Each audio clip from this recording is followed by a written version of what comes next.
আওয়ামী লীগের তো বাংলাদেশের আওয়ামী লীগ করে এরকম 4-5 কোটি মানুষ ভোটার। হ্যাঁ, তাহলে সবাইকে কি এভাবে হেনস্থার মধ্যে রাখতে হবে?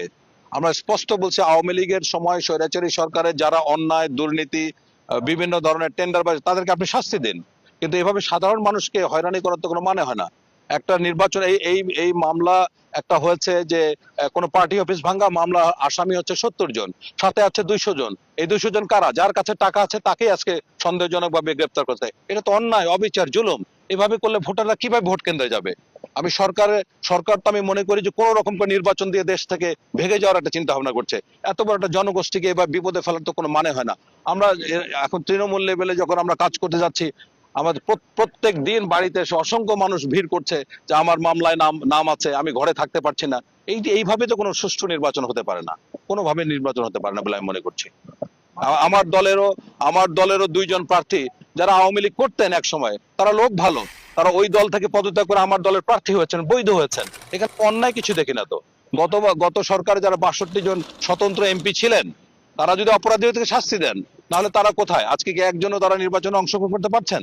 তাহলে এত বড়, যদি আজকে যদি বৈধভাবে 2,500 আপনার প্রার্থী সাবমিট করে, আর এটা যদি উন্মুক্ত থাকতো, সবার যদি সমান সুযোগ থাকতো, তাহলে এটা 3,500 4,000 আপনার প্রার্থী অংশগ্রহণ করতে পারতো। সেটা পারছে না তো।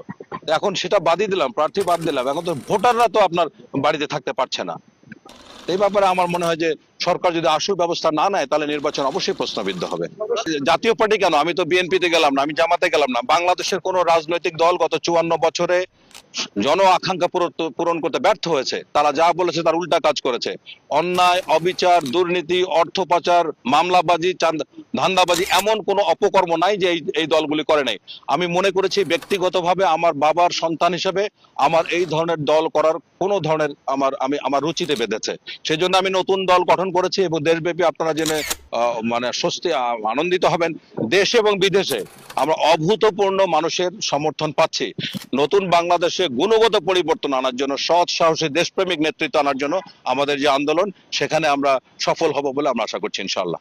আলহামদুলিল্লাহ, নির্বাচনের আমার মনোনয়নপত্র লালমনিরহাট 2 আসনে বৈধ হয়েছে। জনতার দলের আমি মনোনীত প্রার্থী, এবং সেই হিসাবে আমি অত্যন্ত আনন্দিত। দেশব্যাপী জনতার দলের যারা সমর্থক আছেন, তাদেরকে আমি অনেক কষ্ট করে আমরা নিবন্ধন পেয়েছি। সেই নিবন্ধন প্রাপ্তির সাপেক্ষে আজকে আমরা আনন্দিত। জনতার দলের পক্ষ থেকে সারা দেশে আনুমানিক প্রায় 30টি আমরা মনোনয়নপত্র দাখিল করেছি, এবং হয়তোবা আগামীকালকের মধ্যে আমরা চূড়ান্তভাবে জানাতে পারবো কতটা মনোনয়নপত্র বৈধ হলো। আমরা এককভাবে এবার নির্বাচন করছি, কোনো জোটবদ্ধ নির্বাচন নয়, এবং সৎ সাহসী দেশপ্রেমিক মানুষের